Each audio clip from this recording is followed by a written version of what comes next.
Habari za muda huu, ndugu zangu, wananchi zangu pote mlipo. Ni yule ndugu yenu Juma Omar Sharif almaarufu Al-Kasusu. Ni katika mwendelezo ule wa kukumbushana, kuelimishana katika masuala ya jamii. Leo nipo hapa kwa ajili ya kuzungumzia muungano. Kwani jana tarehe 26 mwezi wa 4 tuliazimisha miaka zaidi ya 60 ya uhuru ya muungano baina ya Tanganyika na Zanzibar. Tukapata neno Jamhuri ya Tanzania. Sasa nawapongeza sana marais wawili, rais wa Zanzibar Dr.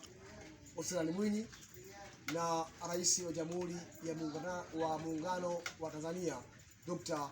Samia Suluhu Hassan, kwani wameweza kadri ya uwezo wao kupunguza au kumaliza kero za muungano.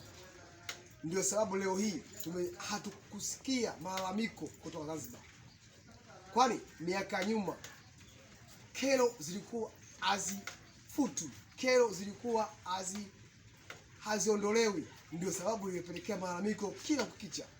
Lakini leo marais hawa miaka mitano iliyopita na sasa hivi wameweza kuondoa au kupunguza kero za muungano.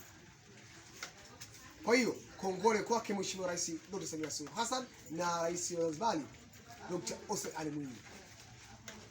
Leo Zanzibar ukienda leo tofauti ya miaka mingi iliyopita.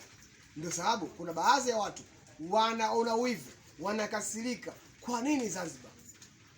Wanasahau kwamba wameungana tunu ya taifa wale wote, Zanzibar na bara.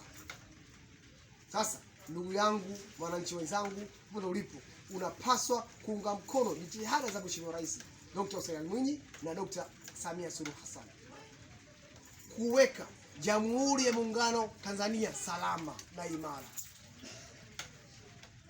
Nikasema leo nije hapa kuzungumzia muungano baina Tanganyika na Zanzibar walioungana tarehe 26 Aprili mwaka 1964.